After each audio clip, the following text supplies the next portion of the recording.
అన్నా క్యాంటీన్ల ఇది ప్రారంభోత్సవం సందర్భంగా కూడా దంపతులు ఇద్దరు వచ్చి భోజనం చేశారు, కష్టసుఖాలు మాట్లాడుకున్నారు, అందరితోటి ఇన్వాల్వ్ అయ్యారు. పర్సనల్ టచ్, చాలా ఒక హ్యూమన్ టచ్ కనిపించింది చంద్రబాబు గారు ఆయన డీల్ చేస్తున్నప్పుడు. అంటే ప్రత్యేకంగా అదేదో ఆర్గనైజ్డ్ కార్యక్రమంలా కాకుండా సొంత ఇంట్లో వాళ్ళతో మాట్లాడినట్టుగానే ఆయన మాట్లాడారు. అండ్ ఆమె కూడా అట్లానే సాధారణంగాను ఆదరంగాను ఉన్నారు వారందరితో అక్కడ క్యాంటీన్కి వచ్చిన భోజనం చేస్తున్న సామాన్యులతో.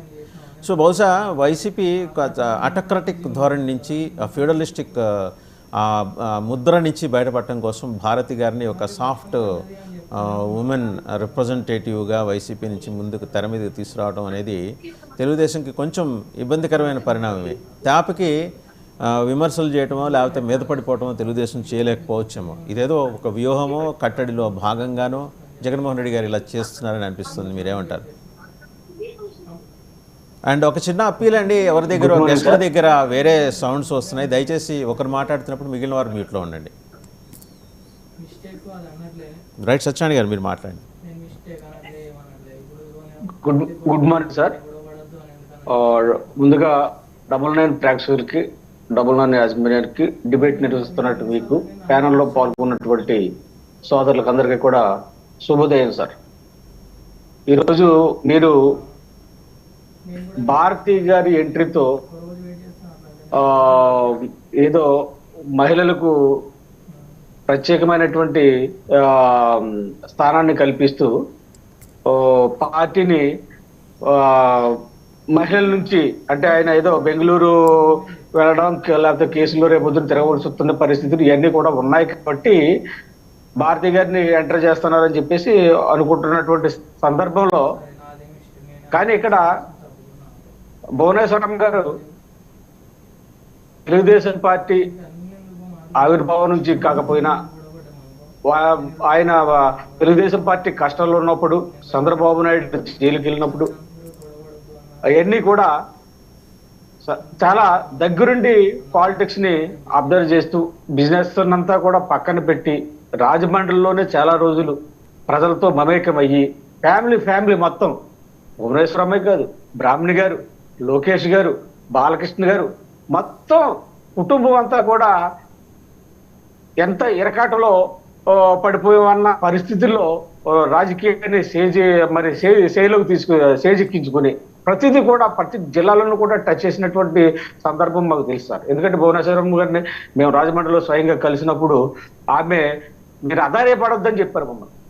ఏంటంటే తన భర్త ఒక పక్క ప్రభుత్వ వేధింపులకు గురైపోతున్నప్పటికీ కూడా వెళ్ళిన కార్యకర్తలకు మమ్మల్ని మీరు అధైర్యపడొద్దు, మనందరం కూడా సమిష్టిగా పోరాడదామని చెప్పేసి మాతో మాట్లాడినటువంటి సందర్భాలు ఏవైతే ఉన్నాయో అవన్నీ కూడా ఈరోజు నెరవేరబోతున్నాయి. ఎందుకంటే అన్నా క్యాంటీన్ ఏ విధంగా గత ప్రభుత్వం నిర్లక్ష్యం చేసి మరి పక్కన పడేసిందో, పేదవాడికి అన్నం పెట్టే పరిస్థితిని పట్టించుకోకుండా వాళ్ళ స్వలాభం కోసం, సొంత లాభం కోసం మీరన్నటువంటి ఆ 3 రెడ్లు, ఆ 4 రెడ్లో ఏ విధంగా వ్యవహరిస్తూ నోటు దురుసుతనాన్ని ప్రదర్శించినటువంటి రోజా కూడా ఈ రోజు ఎలాగ కనుమరుగైపోయిందో, రోజా మాట్లాడలేనటువంటి పరిస్థితులు ఉన్నాయి. కాబట్టి అటువంటి మహిళల కోటలో భారతి గారిని తీసుకొచ్చి అక్కడ పెట్టే పరిస్థితిలో వైసీపీ చేస్తున్నటువంటి సందర్భంలో దానికి మాకు పోలిక చేశారు ఖచ్చితంగా. ఎందుకంటే పార్టీకి అన్ని విధాలా కష్టంలో ఉన్నప్పుడు భువనేశ్వరమ్మ గారిని, బ్రాహ్మణి గారు కానీ ఇక్కడ మాకు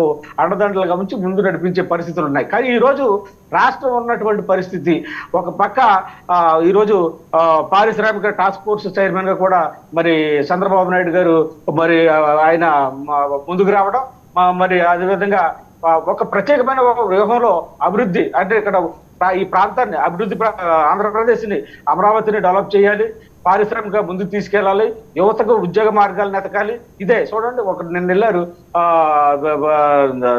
ప్రధానమంత్రిని కలవడం కోసం. ఈ రోజు ప్రధానమంత్రి గారిని, హోమ్ మినిస్టర్ గారిని కూడా వీళ్ళు కలవబోతున్నారు. అంటే రాష్ట్ర అభివృద్ధికి ప్రాధాన్యత ఇస్తూ కుటుంబం అంకితంతో పనిచేస్తూ ఒక పక్క ఊరూరా తిరిగినటువంటి లోకేష్ గారు ప్రతిదీ కూడా మానిటరింగ్ చేసుకుంటున్నారు. ఆ రోజు ఏ రోజైతే ఆయన ప్రతిదీ కూడా నోట్ చేసుకుని పలానా గ్రామంలో ఏముంది, పలానా గ్రామంలో నేనేది అంటే పడపు కూటమిలో మీది కీలక భాగస్వామ్య పక్షం, మీరు లీడ్ రోల్. మీ పార్టీలో మహిళా నేత చాలా యాక్టివ్గా ఉన్నారు. అలాగే వైసీపీ కూడా వ్యూహం మార్చి తమ మహిళా నేతని ఫోర్ ఫ్రంట్లోకి తీసుకురాబోతున్నారు. సో సహజంగా ఇప్పుడు మీరు ఇప్పుడు వరకు దూకుడుగా వ్యవహరించిన రీతిలో ఇక మీదట పార్టీ అధ్యక్ష బాధ్యతలు చేపట్టబోతున్న ఆల్మోస్ట్ డెసిషన్ ఫైనల్ అయిందిట, చేపట్టబోతున్న ఆమెతోటి ఆ రకంగా వ్యవహరించలేరేమో అనేది ప్రస్తుతం మన టాపిక్. చంద్రబాబు గారి స్కిల్స్